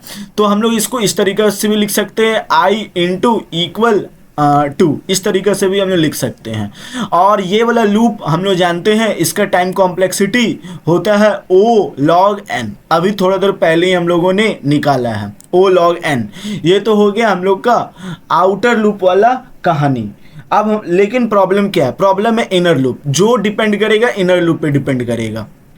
तो चलिए अब हम लोग इसका केस बनाते हैं, यहाँ पर बनाते हैं i का, यहाँ पे बनाते हैं j का। अब ध्यान समझिए, i 1 से शुरू होगा, तो मान लेते हैं कोई यूज़र पुट करता है 100 वैल्यू, तो फिर कहाँ तक जाएगा, 2 तक जाएगा, ठीक है। फिर 2 के बाद इसका डबल होगा 4, फिर 8, फिर 16, फिर 32, फिर 64, फिर आगे नहीं जा पाएगा क्योंकि 100 तक है। और j का वैल्यू 0 से शुरू होगा और i का कम तक चलेगा, यानी ये 0 पर ही ख़त्म हो जाएगा। फिर 2 पर चलेगा, यानी 2 का पावर मतलब ये कहाँ तक चलेगा, 0 से चलेगा, ठीक है, 0 से चलेगा, फिर 1, ठीक है। फिर इसके बाद ये कहाँ तक चलेगा, 0 1 2 3, इसी तरीके से 7 तक चलेगा, यानी टोटल 8 हो जाएगा, ठीक है। तो मतलब आप समझ पा रहे हैं नंबर ऑफ ऑपरेशन इसमें कितना है, 1 है, इसमें कितना है, 2 है, इसमें कितना है, 4 है, इसमें कितना है, 8 है। तो आप देख सकते हैं हमारा लूप कैसे चल रहा है, 2 का पावर 0 यानी 1 प्लस 2 का पावर 2 प्लस 2 का पावर 3, इसी तरीके से चलते जा रहा है। 2 का पावर मान लेते हैं x तक चलते जा रहा है, ठीक है। तो इसमें हम लोग क्या करना है, टोटल नंबर ऑफ टर्म्स पता करना है कि इसमें टोटल नंबर ऑफ टर्म्स कितने हैं। तो सबसे पहले ये आप देख सकते हैं, ये एक जीपी बन चुका है। अब जब जीपी बन चुका है तो हम लोग को इसका सम निकालना होगा, तभी टोटल नंबर ऑफ ऑपरेशन निकल पाएगा। सम निकालने के लिए इसमें पता करना होगा कि भाई टोटल टर्म कितना है, टोटल टर्म कितना है। तो ये लूप के लिए हम लोग को n से मतलब n तक चलवाना होगा ये लूप, जाहिर बात है। n से कम तक के लिए या n के बराबर तक के लिए ठीक है, मतलब समझ में आ रहा है आपको। जैसे ये 64 है तो ये इसके बाद नहीं चला, क्यों? क्योंकि ये n है तो इससे कम या इसके बराबर चले तो ठीक है, इसके बाद नहीं चल सकता है। यानी 2 to the power x greater less than equal to n होना चाहिए, तभी चल पाएगा। यानी हम लोग इसको लिख सकते हैं log 2n इक्वल x लिख सकते हैं। यानी टोटल नंबर ऑफ टर्म कितना है हमारा। अब आपको मालूम है x ही हमारा टोटल नंबर ऑफ टर्म होता है। जब x total number of term है तो x का वैल्यू n के टर्म में हम लोग को निकालना था, जो कि था log 2n। तो अब यहाँ पर हम लोग को सम निकालना है। आपको मालूम है GP का सम क्या होता है, SN होता है, a r to the power n minus 1 होता है बाई r माइनस 1 होता है। a का वैल्यू है 1 तो रहने देते हैं, और r का वैल्यू है log 2n माइनस 1, ठीक है, और r का वैल्यू तो 2 है ही। तो ये हो गया हम लोग का टोटल नंबर ऑफ, ये हो गया हम लोग का क्या, टोटल नंबर ऑफ ऑपरेशन, ठीक है। तो हम लोग को निकालना क्या है, टाइम कॉम्प्लेक्सिटी। तो देख सकते हैं यहाँ पर हमारा टोटल नंबर ऑफ ऑपरेशन कितना हो जाएगा, 2 to the power log 2n minus 1। तो टाइम कॉम्प्लेक्सिटी कितना हो जाएगा, 2 to the power log 2n हो जाएगा, ठीक है। माइनस 1 को हम लोग इग्नोर कर देंगे। ये हो गया हम लोग का टोटल टाइम कॉम्प्लेक्सिटी। चलिए तो अब यहाँ पर हम लोग देखते हैं ये वाले सवाल को कैसे हम लोग सॉल्व कर सकते हैं। तो यहाँ पर स्पेस कॉम्प्लेक्सिटी सबसे पहले यदि आपसे पूछे तो कांस्टेंट, मतलब ये ऑर्डर ऑफ 1 होगा, कांस्टेंट होगा। तो अब यहाँ पर आप देख सकते हो दोनों लूप्स आपस में डिपेंड नहीं कर रहे, मतलब इंडिपेंडेंट लूप है। ये i अलग से इनिशियलाइज हो रहा, j अलग से इनिशियलाइज हो रहा है। तो पहला लूप का टाइम कॉम्प्लेक्सिटी आपको मालूम है O log n है, और हमारा जो दूसरा लूप है आप देख सकते हैं इसका टाइम कॉम्प्लेक्सिटी n है। तो दोनों को आप क्या कीजिए, इनटू कर दीजिए, यानी n इंटू लॉग n। बड़ा सिंपल है। टाइम कॉम्प्लेक्सिटी कितना हो जाएगा, ये हो जाएगा ON। तो नेट टाइम कॉम्प्लेक्सिटी कितना हो जाएगा, n इंटू लॉग n। ये हो गया हम लोग का टाइम कॉम्प्लेक्सिटी, ठीक है। अब यहाँ हम लोग जल्दी से अगला क्वेश्चन की ओर बढ़ते हैं। तो इसको मैं चेंज कर लेता हूँ और नेक्स्ट क्वेश्चन यहाँ पर आता हूँ, इसको डिलीट करता हूँ। तो आप देख सकते हैं ये हमारा क्वेश्चन हुआ। तो आई इसको पीछे करता हूँ मैं, इसको यहाँ पर मैं सेलेक्ट कर लिया, अब चुनता हूँ। ये हो गया आई इंटू आई, ठीक है, लेस देन n, यानी कि आई लेस देन रूट n, ठीक है। इस तरीक़ा से ये हमारा कंडीशन बना है। और i इंटू इक्वल टू 2 है, ठीक है। तो मान लीजिए कोई पर्सन लिख रहा है n का वैल्यू 100, तो इसका हम लोग केस निकालेंगे i का और j का। तो i का वैल्यू कितना तक जाएगा, i का वैल्यू जाएगा पहले 1, फिर जाएगा 2, फिर जाएगा कितना, फिर जाएगा 4, फिर जाएगा 8। उससे ज़्यादा तो जा नहीं पाएगा, क्यों? क्योंकि i का कंडीशन जो रहेगा वो ऐसा रहेगा, यानी i का कंडीशन लेस देन 10 तक रहना चाहिए। तो लेस देन 10 8 तक ही ये सिमट के रह जाएगा, ठीक है। तो ये कंडीशन हुआ। अब i का वैल्यू 1 है और j का वैल्यू 0 से शुरू और 1 तक, यानी ये हो जाएगा 0, यही ना, ये हो जाएगा 0, और ये हो जाएगा 0,1, और ये हो जाएगा 0,1, 2, 3, ये हो जाएगा 0। इसी तरीक़े से जाएगा 7 तक। तो इसमें आइट्रेशन कितना बार चला, 1 बार, इसमें 2 बार, इसमें 4 बार, इसमें 8 बार चल रहा है। यानी कि j का कंडीशन कितना तक जा रहा है, 2 का पावर 0, 2 का पावर 1, 2 का पावर 2, 2 का पावर 3, इसी तरीक़े से जाए जा रहा है। लेकिन हम लोग को एट द एंड रुकना होगा, किसके लिए रुकना होगा, रूट n के लिए, रुकना होगा रूट n के लिए, ठीक है। तो हम लोग क्या लिख सकते हैं, बड़ा सिंपल है भाई, रूट n हमको मालूम है कि लास्ट में यही चीज़ बराबर होना चाहिए। इससे छोटा होगा तब ना, इसके ज़्यादा, इससे ज़्यादा हो जाएगा तब हमारा लूप कैसे एग्जीक्यूट होगा। तो हम लोग रूट n इक्वल टू मान लेते हैं 2 टू द पावर 2x ही इसके बराबर है, रूट n के बराबर।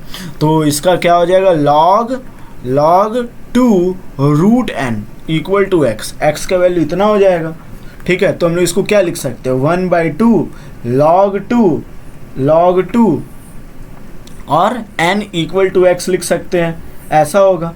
तो इसको अभी हम लोग नहीं देखते हैं, इसको ऐसे ही रहने देते हैं, लेकिन x का वैल्यू आप अभी इसको ये कंसिडर कीजिए, ठीक है। तो नंबर ऑफ टर्म्स हमारे पास कितना है, इतना है, तो सम निकालना है। सम का फॉर्मूला क्या होता है, a का वैल्यू है 1, r का वैल्यू है 2, n n मतलब x, total number of terms, तो यहाँ आ जाएगा log 2 रूट n माइनस 1, ठीक है। तो टोटल नंबर ऑफ टर्म्स कितना हो गया, 2 log 2 रूट n, यानी हम लोग इसको क्या लिख सकते हैं, 1/2 इंटू log 2n, यानी हम लोग क्या लिख सकते हैं, रूट 2, ठीक है। रूट नहीं, इसको ऐसे नहीं लिख सकते, रहने देते, रूट 2 भी लिख सकते, रूट 2 फिर log इसका पावर 2 log 2 फिर n लिख सकते, लेकिन यही चीज़ ज़्यादा सही रहेगा, ठीक है। ये हो गया हम लोग का टोटल नंबर ऑफ ऑपरेशन, ठीक है, टोटल नंबर ऑफ ऑपरेशन हो गया।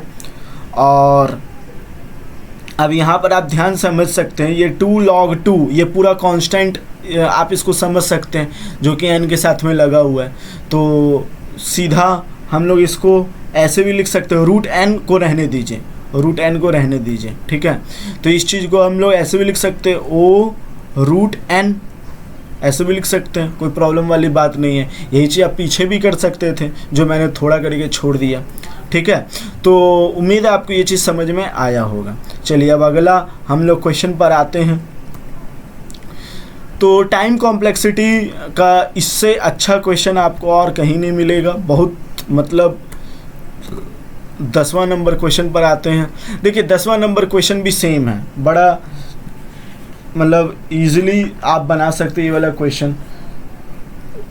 सबसे पहले तो आप देख सकते हैं ये दोनों लूप जो है हमारे वो इंटरडिपेंडेंट है, मतलब इंटरडिपेंडेंट नहीं है, ठीक है। इंटरडिपेंडेंट है, हाँ देख सकते हैं आई पर डिपेंड कर रहा, तो इंटरडिपेंडेंट है ये सारे लूप्स। तो अब चलिए हम लोग क्या करेंगे, अलग अलग केस लेंगे। तो आइए हम लोग सॉल्व करते हैं। तो पहले तो ये वाला लूप जो है, इसको आउटर लूप का हम लोग को थोड़ा देखना होगा। तो i प्लस इक्वल आई पर जा रहा है, तो यानी हम लोग i वही इंटू इक्वल 2 वाला केस है, ठीक है, इंटू इक्वल 2 वाला केस है। और i रूट n तक जा रहा है, i रूट n तक जा रहा है। तो इसका जो हम लोग का जाएगा वो वाला टोटल नंबर ऑफ ऑपरेशन बाहर के लिए क्या होगा, मान लीजिए वही n 100 पर यदि कोई डालता है, तब फिर यानी n का वैल्यू ज़्यादा से ज़्यादा 10 तक जा पाएगा, क्योंकि रूट है, i का वैल्यू ज़्यादा से ज़्यादा 10 तक जा पाएगा। i का वैल्यू 1 पर जाएगा, फिर 2 पर जाएगा, फिर 4, फिर 8 पर जाएगा i का वैल्यू, ठीक है। अब i का वैल्यू इतना पर जा रहा है, तो हम लोग को j पर चेक करना होगा, j का वैल्यू क्या है। j का वैल्यू n से शुरू होगा और i के बड़ा मतलब इससे बड़ा तक जाएगा। तो मतलब देखा जाए तो वही और घटे जा रहा है इससे। तो n का वैल्यू कितना है, n का वैल्यू 10 है, तो 10 से शुरू होगा और घट करके 1 से मतलब बड़ा तक जाएगा। तो 10, 9, 8, 7, 6, 5, 4, 3, 2 इतना दूर तक चल रहा है, यानी 2, 2, 4, 2, 6, 2, 8 और 1, 9 तक चल रहा है इसका वैल्यू ना। i का वैल्यू 10 से शुरू होगा, नहीं तो 100 माना गया था ना i का वैल्यू, तो 100 पर जाएगा और ये कितना तक चलेगा, ये i का वैल्यू 1 है, तो 1 से ज़्यादा 2 तक चल पाएगा, ठीक है। j का वैल्यू तो 100 से लेके 2 तक चल पाएगा। तो मतलब समझ पा रहे आप, मतलब ये n से चल रहा है। तो हम लोग क्या करते हैं, मतलब सीधा एक कांस्टेंट टर्म मान लेते हैं, n ही मान लेते हैं, ठीक है, क्योंकि ये कंफ्यूजिंग हो जाएगा। n मान लेते हैं कि कोई पर्सन n तक चला रहा है, तो n, n-1, n-2 इस तरीक़े से चलेगा और 2 तक चलेगा, ये ज़्यादा सही रहेगा। फिर 2 के लिए हम लोग लेते हैं तो n, n-1, n-2 और इसी तरीके से चलते जा रहे हैं, 3 तक चलेगा। फिर 4 के लिए ले रहे हैं हम लोग, 4 मतलब ये रूट तक जा रहा है, ठीक है, याद रखिए ये रूट n तक चलेगा, ठीक ठीक है। इसी तरीके से रूट एन तक चलेगा, फिर ये n minus one, n minus two, फिर ये 4 तक चलेगा। मतलब समझ में आ रहा है, इस तरीके से चलते ही जा रहा है। और रूट एन का केस में यदि हम लोग बात करें तो n minus one, n minus one, n minus two, और इसी तरीके से चलते जा रहा है रूट एन माइनस वन तक। क्योंकि आप देख सकते हैं जब 1 है तो 1 से बड़ा तक चल रहा है, 4 है तो 5 तक चल रहा है, सॉरी ये 5 तक चलेगा, ठीक है। तो रूट एन है तो रूट एन प्लस 1 तक चलेगा। तो ये है हम लोग का नंबर ऑफ ऑपरेशन जे, और यही इसी पे डिपेंड करेगा, जाहिर बात है इसी पे डिपेंड करेगा। तो बताइए पहला लूप में कितना टर्म होगा, एन से लेकर 2 के बीच में कितना टर्म होगा। तो इसको एपी से भी आप लोग निकाल सकते हैं, ऐसा कोई बात नहीं है, यदि आपको नंबर ऑफ टर्म नहीं पता चल पा रहा है तो। देखिए एन है पहला टर्म, एन माइनस वन दूसरा टर्म, एन माइनस टू तीसरा टर्म, और लास्ट टर्म है 2, ठीक है। तो हम लोग क्या करेंगे, फाइंड करेंगे कि इसमें टोटल नंबर ऑफ टर्म कितना है। तो ए एन बराबर क्या होता है, ए प्लस, ठीक है, एन माइनस वन, यहाँ कैपिटल एन मान लेते हैं, इंटू डी, ठीक है। तो हम लोग क्या करते हैं, फर्स्ट टर्म है n plus number of term यही निकालना, और लास्ट टर्म है 2 माइनस 1, और डी कैसे निकलेगा, देखिए n minus one minus n से निकलेगा, ठीक है। मतलब second term minus first term, यही होता है, n minus one minus n, ये गया माइनस वन, ठीक है। डी का वैल्यू -1 है, तो 2 इक्वल ये हो जाएगा एन माइनस एन प्लस 1, ये हो गया। तो अब हम लोग को निकालना है कैपिटल एन का वैल्यू। तो कैपिटल एन का वैल्यू कितना हो जाएगा, एन इक्वल टू -2 हो जाएगा, प्लस एन -1 हो जाएगा, यही ना होगा, यही ना होगा, प्लस -1 क्यों होगा, प्लस एन ना होगा। तो कैपिटल एन का वैल्यू कितना हो गया, एन -1 हो गया, यानी टोटल नंबर ऑफ टर्म कितना है, एन -1 है। तो उम्मीद है आपको समझ में आ रहा है, total number of term n-1 है। अब ये क्या है, n से 5 तक जा रहा है और ये n से 3 तक जा रहा है, ठीक है। मतलब 2 तक में इतना टर्म है, ठीक है। तो जाहिर बात है इसमें n-2 टर्म होगा, इसमें n-3 टर्म होगा, 3 में n-2 टर्म होगा, 5 में n-4 टर्म होगा, ठीक है, n-4 टर्म होगा। इसमें कितना टर्म होगा, n-√n होगा। यदि आपको समझ नहीं आ रहा तो आप सीधा AP-GP का फॉर्मूला लगाइए, बात ख़त्म कीजिए, कोई दिक्कत। तो ये हो गया हम लोग का टोटल नंबर ऑफ टर्म। तो अब हम लोग को सबको जोड़ना है, ये सारे टर्म को जोड़ेंगे तभी निकल पाएगा, ठीक है। तो एक बार मैं इसको क्या करता हूँ, डिलीट कर दे, आप जल्दी से स्क्रीनशॉट ले लीजिए, ठीक है। तो मैं क्या करता हूँ, यहाँ पर टोटल नंबर ऑफ टर्म निकालता हूँ। पहला में n-1 था, ठीक है, दूसरा में n-2 था, ठीक है, तीसरा में n-3 था, ठीक है। इसी तरीक़े से चलते जा रहा है, नहीं तीसरा में n-4 था शायद, तीसरा में n-4 था।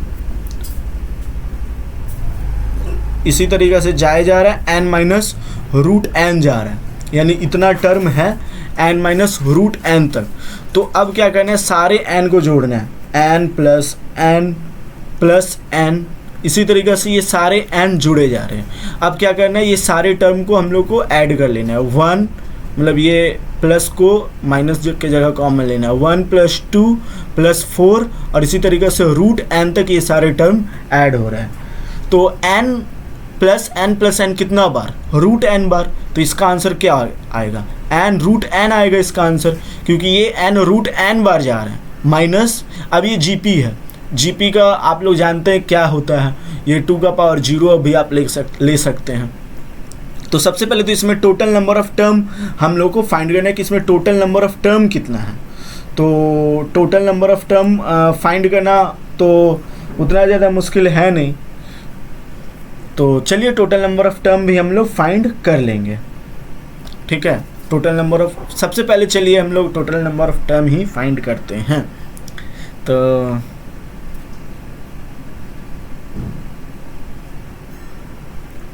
सम निकालते हैं। सम वैसे √n ही होगा, क्योंकि सब जोड़ेंगे तो भाई इतना ही आएगा, सम √n ही होगा, ठीक है, सम √n ही होगा। तो यहाँ पर हम लोग √n लिख देते हैं, √n कॉमन लेते हैं, n-1 ले लेते हैं, ठीक है, n-1 ले लेते हैं, या फिर इसको इंटू कर देते हैं, 3/2 हो जाएगा, माइनस √n हो जाएगा, 1/2। तो इसको हम लोग छोड़ देंगे, इसको हम लोग पकड़ लेंगे, ठीक है। तो ये हो गया टाइम कॉम्प्लेक्सिटी। तो उम्मीद है आपको आज के इस वीडियो में पूरा टाइम कॉम्प्लेक्सिटी समझ में आया होगा।